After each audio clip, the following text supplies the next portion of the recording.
Yeah, but back in the day, a penny was a big deal, right? Like you used to have to put like a penny in your loafers or something. They called them penny loafers, so you could always. Real talk. That was what the penny loafers was. You did not leave just your house without a penny in your loafers, just in case for emergencies. Pennies were a big deal. All I'm saying though is $1, or look at $1,000. 10 years, 20 years from now, that $1,000 is gonna be like just buying a PlayStation video game. You stole my heart of gold after my silver soul. Can you dig any deeper now?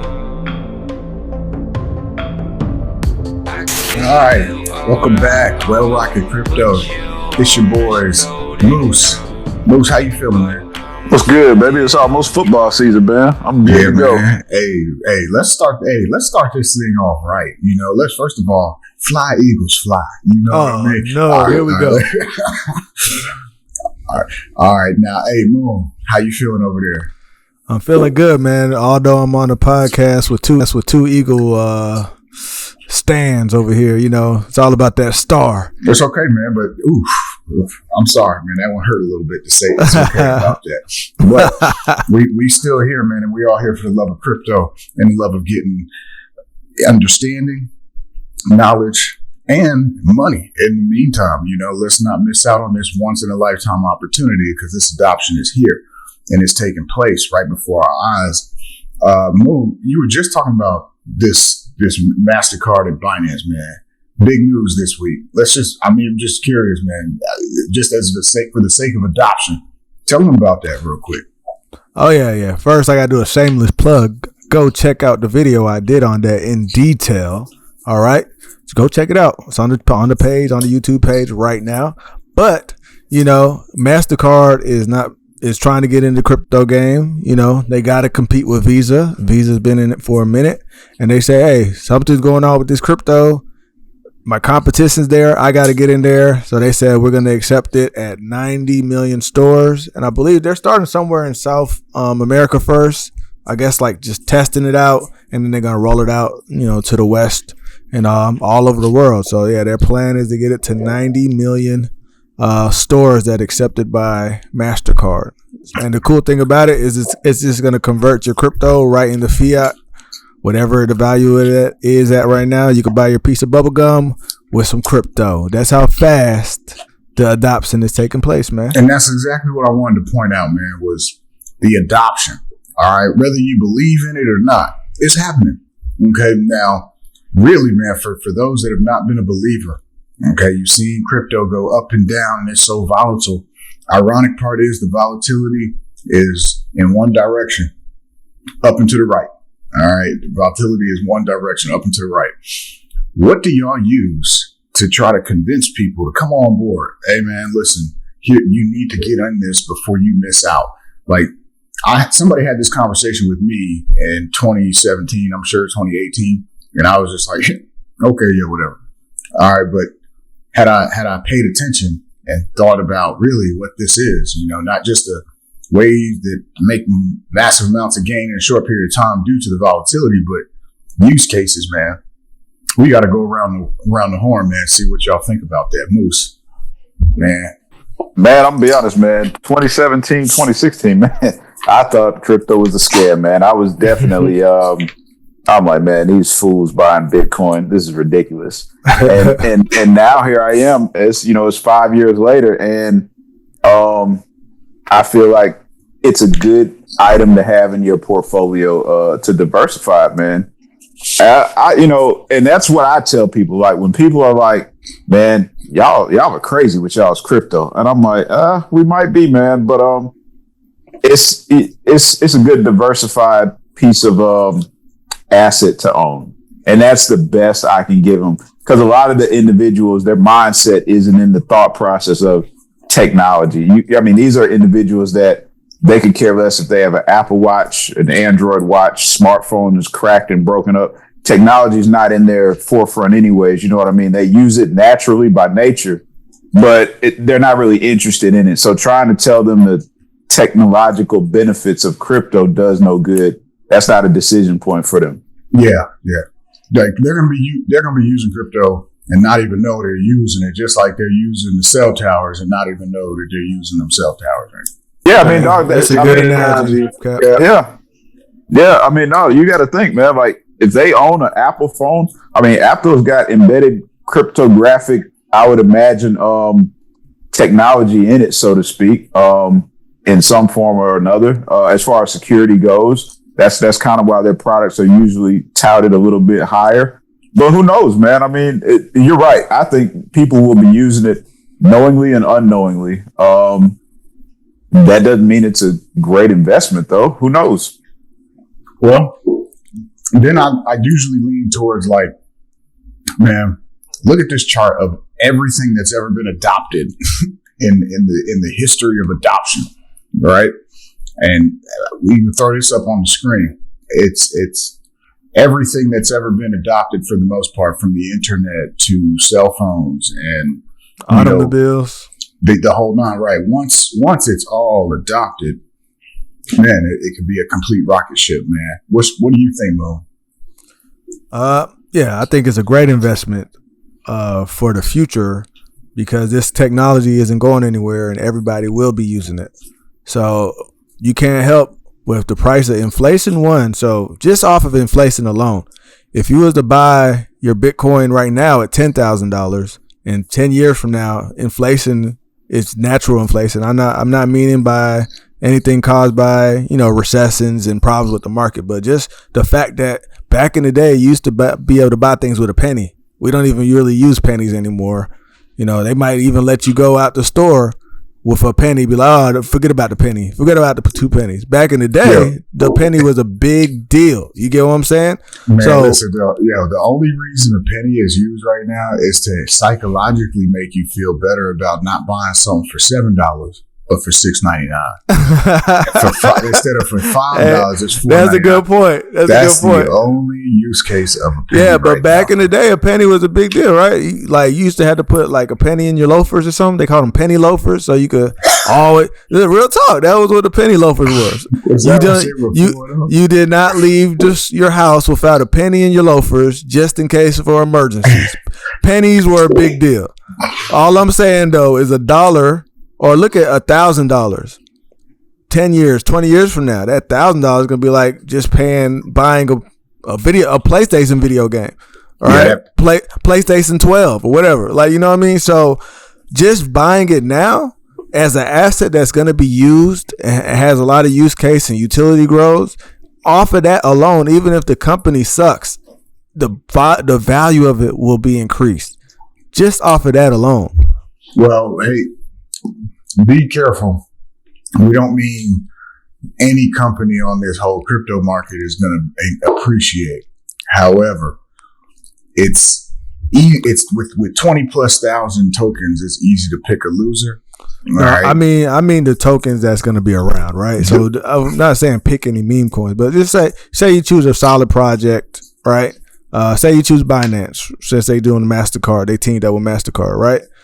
So you got the Binance coin and you're like, okay, a lot of people are using it. They don't even know. They think they're just using MasterCard. They have no clue Binance is involved. But just holding Binance in that process of people thinking they're using just a MasterCard card, Binance will increase in value. And then just over the years by itself, if you buy Binance at $200, that same $200 is the same will be equivalent to what, $2,000 later on? You know what I'm saying? Because people used to be able to buy whole cars. They used to be able to buy whole cars for like $1,500. Now you're paying $90,000 for a car. You get what I'm saying? The car note you paid $1,500 on the car note, and it took you the same amount of time it'll take somebody to pay their car note now for $90,000. You say a penny is antiquated. $1 is about to be in that same category. Exactly. The dollar itself. But y'all remember when we used to be able to, this is when we were kids now. All the millennial kids know, you used to be able to get your hot Cheetos for 25 cents. You remember that bag? 25 cents. You can't do that now. Come on. You can't get them hot Cheetos for 25 cents. No doubt, man. And they took the stuff off the bag that used to be like advertised as just as low as $1 or right. 50 I think cent, it's what's it like 175 $1.75 now, right? Isn't it like $1.75 now? Something. I'm sure it's ridiculous. It may be more than that, but nonetheless, man, not to show the age too much, but more so to just talk about like what factors are going to be the use cases of crypto. Like, man, it's so many non-factors right now. It's so many things that aren't going on. Like most of the crypto that exists, they're not necessary right now. There's not much inherent value, you know. I wouldn't say most of the crypto. I think most of crypto is doing the same thing. So outside of meme coins, right? Most people they're all either doing DeFi, NFTs. Well, but I think they'll move. Like when you look at that stuff, like all that stuff is cool, but how does that draw the interest of a regular? Maybe it's a semi-new investor. Like, you know, if I were gonna, that's right. That's what you know, like, yeah, man. Like if a new investor was like looking at crypto and they happen to see the top 5 coins and saw Cardano, man, the only thing I could tell them is, hey, they're using it in a school system over in Africa. I don't know the exact school system, and then and that's it. And they're working on the blockchain to make it a super powerful blockchain. But see, that's where we're going wrong, right? We keep on saying, how can we get investors, right? There's only a small people that have that mindset. I mean, more so retail. Right, that's what I was getting to, because it's only a small amount of people that had the mindset to invest, right? Most people are consumers. Let's just get that out of the way, right? So, but for those people, let's just say that are in business minded, going down that road, I would tell people, yeah, go ahead. And with your new company, I don't say you fully have to get into crypto where you're investing in all the cryptos and having digital wallets and all this. But I would say, just to keep your company relevant with the times, I would say get NFTs. I would say just get somebody that will produce NFTs for your company specifically. Why? Because you could make it to where people could invest in your company and get royalties off your company, right? So that's one way to seed capital. That's a whole nother way of seeding capital into your company. And that's something that I would suggest any new company trying to gain capital to suggest into looking into. And that will bring people. Well, I think you're absolutely right, Boone. But I don't think the companies are the ones that you're going to have the problem convincing to invest. No, what I mean small mom and pops. Not like, you know, I'm talking about mom and pop stores. Even the lady that does nails, right? The nail tech that wants to do something. I'm like, yo, if you make a cool little nail NFT, somebody could hold it, and they were like, yo, my NFT business is gonna grow, and I would do profit sharing with y'all. Whoever gets my NFTs, y'all could get profit sharing of what I made for this year. You get what I'm saying? So just even the local people could use it, because most people have trouble getting capital into their company. So even if they just got $10,000, right, that would be great for a starter. And I think that's a good thing that could be pushed onto entrepreneurs. And that's just small side hustles. You know what I mean? But you know, and I know, man, most entrepreneurs, man, it's just a struggle to keep the business afloat and learn the day in and day out nuance of their craft, let alone try to learn. But they got to get to that. They got to get to that problem first. The first problem is capital. Well, yeah, I mean, yeah, you're right. But you know, in getting capital, man, there's a learning curve to it. If you're going the NFT route and in the crypto route. Well, that's why I said they don't have to so-called get involved in it. They could hire somebody, an NFT company or something like that, to just do it for them. You get what I'm saying? So they don't have to get into the ins and outs of it, and that's what will keep it. That's what will make it easier for, like, you know, like that's why I use like the lady that makes candles, right? She goes on to Etsy or something like that, and she's doing pretty good, and she's like, oh, maybe I could expand a little bit, maybe I make some candles, and then people are like, oh, she did pretty good, let me invest, and I could get like a couple $100 or $1,000 every year from her company. And I think it's bigger than an investment too. It's more of like a, hey man, look at what this is producing, a whole new market, a whole new like a job market of NFT creators, content finders and aggregators of social, that is true. That is all true. that stuff. It is That creating- NFT allows you to circumvent the banks too, because some people try to get a $5,000 loan from the bank, can't even get that.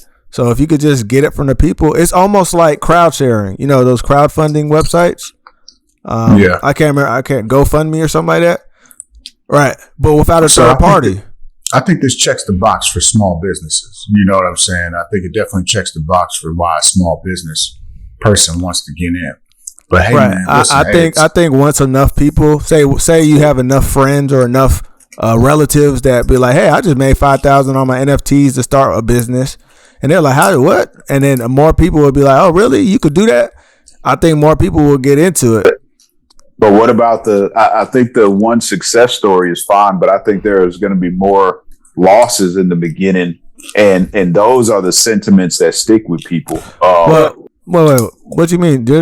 With the NFTs, what do you mean losses? Because if nobody buys it, nobody buys it. There's no loss there. You just have a company and you made NFTs, and there might be nobody loss in time and investment time in your yeah. efforts. Because you've got to the time, you've got to mint the NFT. I mean, you will lose.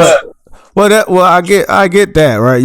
That's why I said you get a company, not you make it yourself. Most people ain't artists, right? Most people don't understand how to mint blockchain. But in getting the company though, that's money out of your pocket initially up front. You know what I'm saying?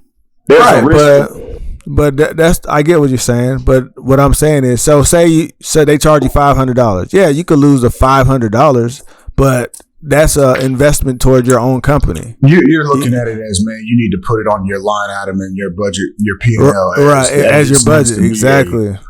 Okay, so I completely understand that, and your perspective too, Moose. You got to. This is where you got to spend it to make it, kind of in your marketing. This is your marketing budget. So I think those things are vital, man. To just the space in itself. These are also I think they check the box on a small business owners. Here's how you can get it. Even individual artists, man. That's my niche, right? It's the royalties that an artist can make as an individual artist, not having the middleman. Like you think of, I heard about analogy. A really good analogy is like, man, you make a hit record in the 60s, you get 1 million people listening or downloading it or not downloading it or buying it. Right. The wealth you can have versus you get 1 million people now, you get like $45, like enough for a pizza. With every million views, streams you get. Right. And it's like the blockchain does remove so many middlemen out the way. So many intermediaries that are in the pockets of the artists, even in ours, to get the money to listen to those artists. And then the artist publishes whatever it is, and they don't get paid based on the streams, in all case, they don't get paid much based on the streams, in relation to how much they could make direct if they were to go on the blockchain. Like that's a huge revelation in the industry, entertainment industry, in movies and videos, how it's distributed to how it's watched and the control on who can watch it, even with the NFTs and, having special content that's just for the person who's bought the special edition NFT from Kevin Hart's, stand up. And now he gets a couple of these comedies that only they can see that's minted that NFT. Like that type of stuff is to me extremely, they used to sell t-shirts outside of their venues as means of making another revenue stream outside of the music. How about all entertainment? What about like jerseys, like signatures?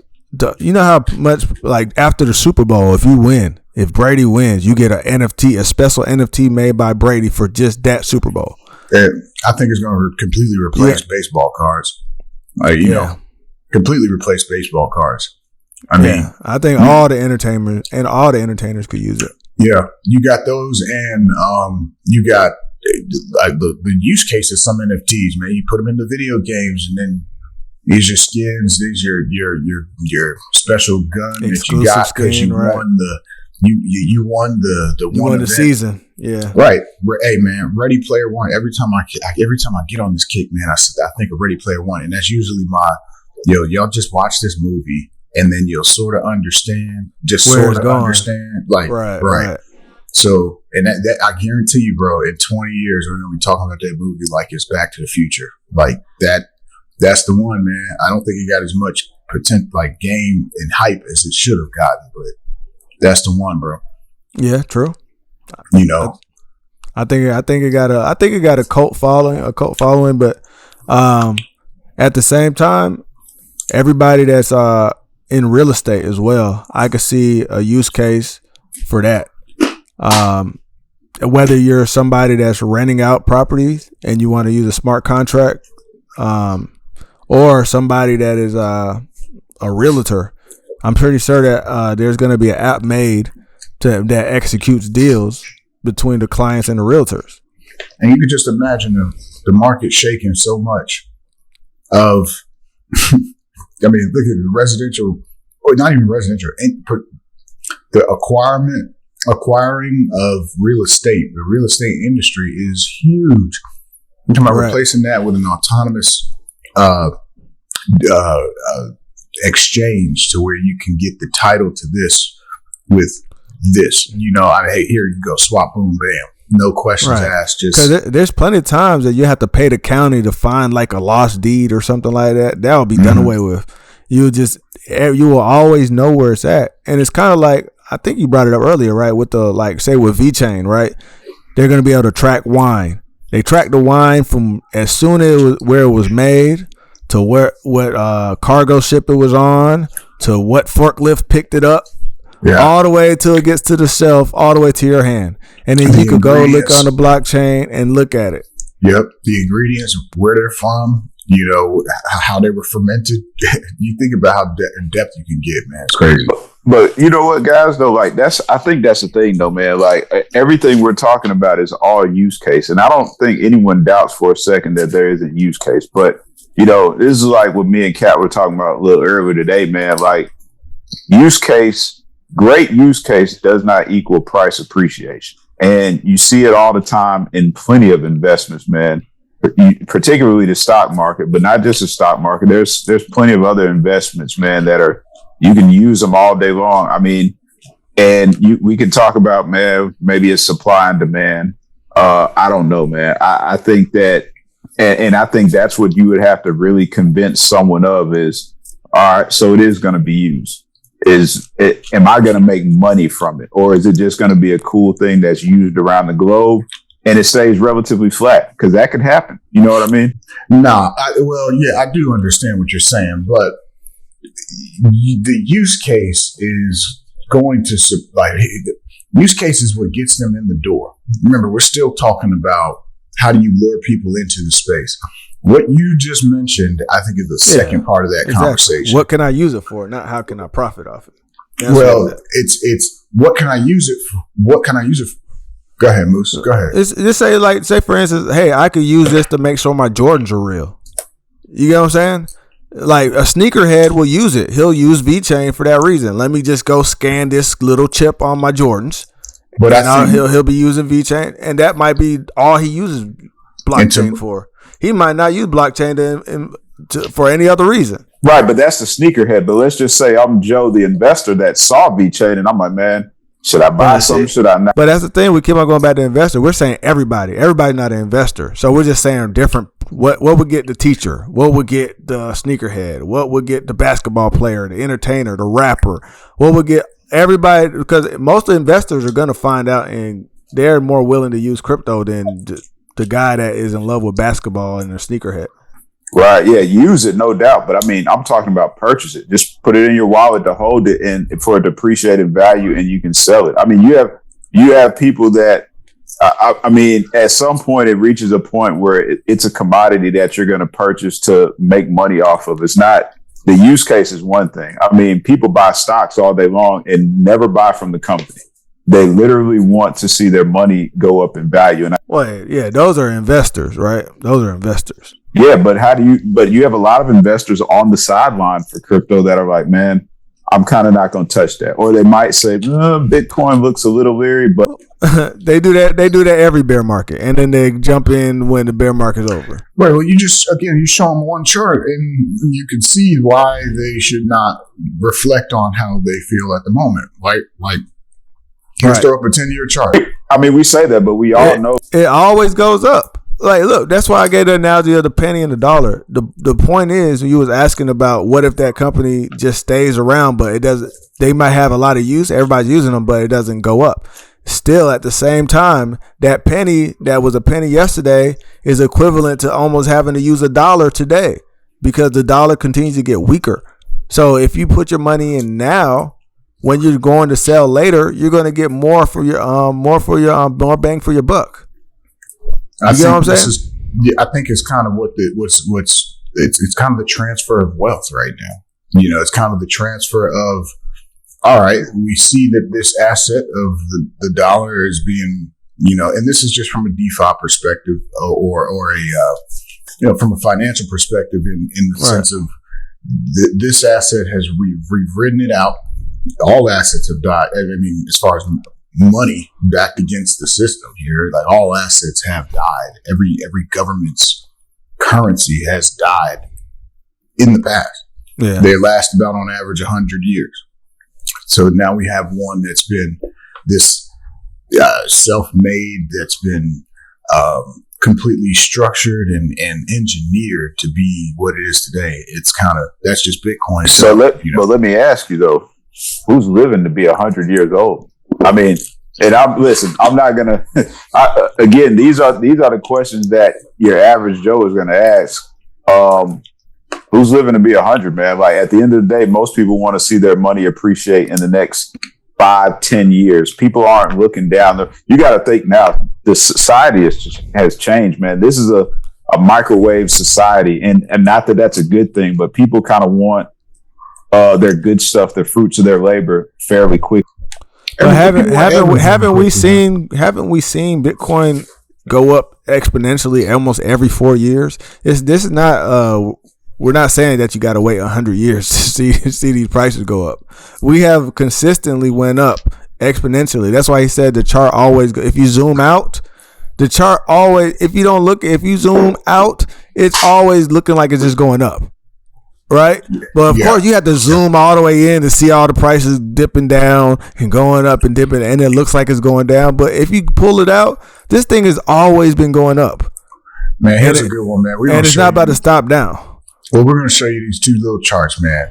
Is the one of them right here, and we'll close with this one here.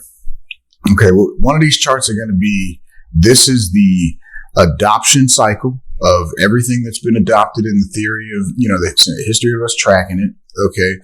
And then the other one is going to be the money, the U.S. government backed or the government backed financial monetary money that they put out, right? How that has died over time. And you'll see this is like a relay race. At the end of the day, it's the passing of the baton. We just suggest you hold on, get ready, man. I think regardless of what you say, we're going to try to always convince people how to look at crypto, how to look at the gains in it, and not just for, you know, it does move fast in a certain period of time, but more of the use cases, man. And all that being said, Moon Moose, let them know, man. Well, Rockets, we in here. Come back to see us next week. We're going to drop another one on you in just a traditional format, man, kicking topics around that you got to see from the ground floor. So to the next one, y'all. Peace. Peace. All right, gentlemen. You stole my heart of gold after my silver soul. Can